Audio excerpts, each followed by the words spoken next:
para Dragão Grande. Como sabe, o lugar daquele incêndio pavoroso consumiu 65 vidas. Então, ontem ficámos a saber, através do Secretário de Estado Adjunto e da Saúde, que o Governo vai nomear uma comissão de acompanhamento de saúde mental, que vai integrar psiquiatras, pedopsiquiatras, enfermeiros, psicólogos e técnicos de serviço social. Confesso que acompanhamento de saúde mental, depois do que nós vimos nas últimas semanas, era aquilo que o próprio Governo precisava.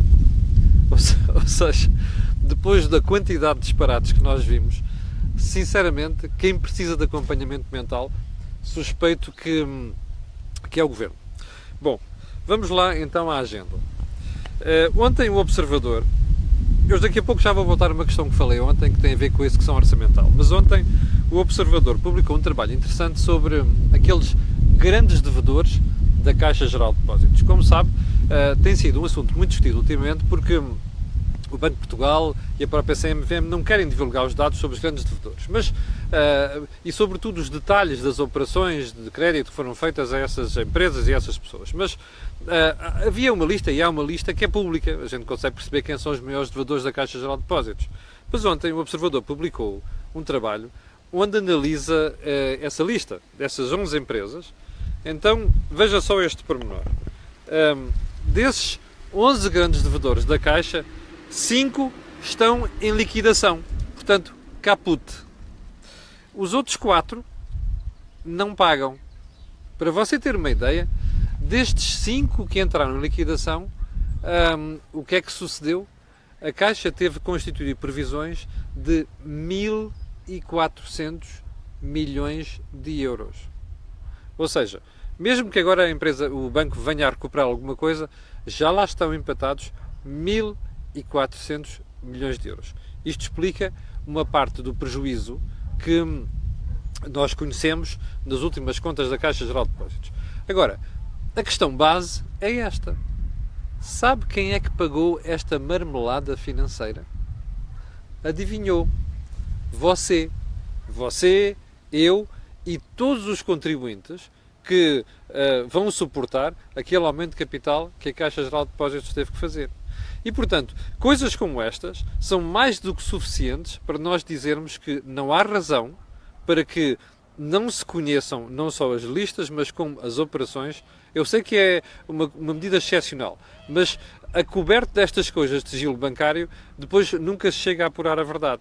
E a verdade é que muita coisa que se passou na Caixa não tem explicação. Há aqui devedores, empresas a quem nunca devia ter sido emprestado dinheiro, e sobretudo há contornos daquelas operações que não ficaram claras. Portanto, estar a perceber que de 11 devedores, 5 já estão em liquidação, 4 não pagam, isto diz muito mal daquilo que foi a gestão do banco nos últimos tempos. Bom, outro ponto. Eu há bocado prometi-lhe voltar à questão da questão orçamental. Recorda-se que ontem falámos aqui de uma série de pecadilhos na execução orçamental e críticas estavam a ser feitas. Bom, primeiro foi a UTAU. Eu desconfio que não tarda nada o Conselho de Finanças Públicas vai fazer uma análise muito parecida, mas ontem o Tribunal de Contas veio juntar uma achega a este processo. O que é que diz o Tribunal de Contas?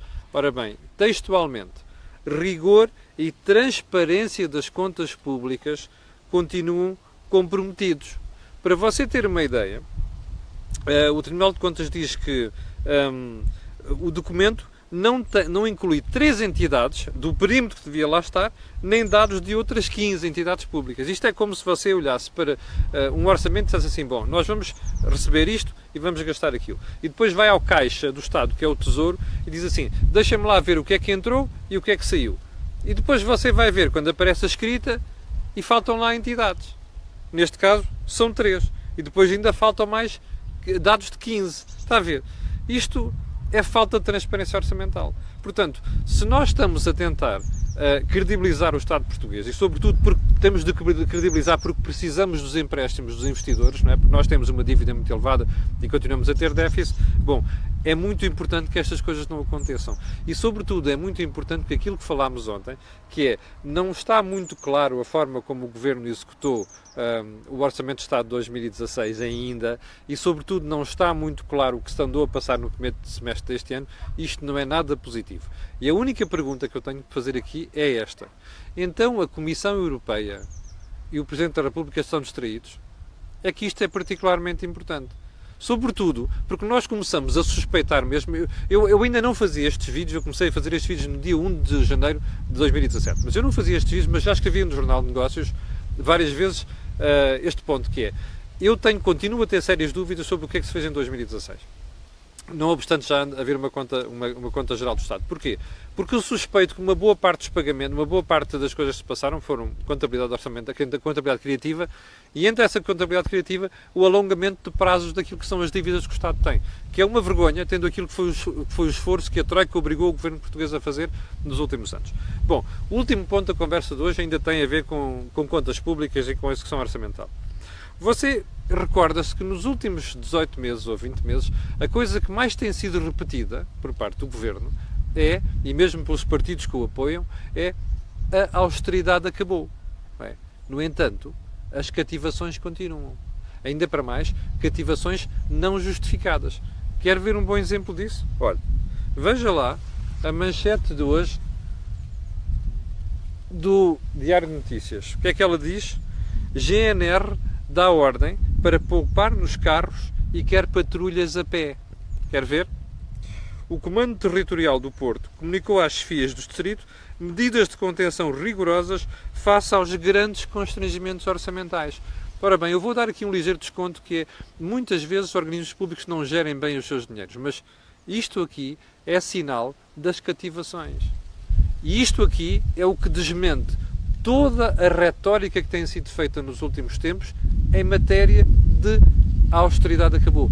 Não, a austeridade não acabou, e não acabou porque nós continuamos a ter contas públicas desequilibradas, e enquanto tivermos, isto não vai terminar, seja lá o que for que os governantes nos digam, governantes de esquerda e governantes de direita, porque contas públicas é só somar e diminuir. Olha, vou ficar por aqui hoje, agradecer a sua paciência, dizer-lhe que voltaremos amanhã às 8 da manhã com o comentário matinal, mas também pedir-lhe, não só para pôr aqui um gosto, mas fazer partilha, porque isto é a melhor forma de divulgarmos a informação nas redes sociais. Muito obrigado, como eu dizia, e há bocadinho, e vamos esperar por si amanhã às 8 da manhã.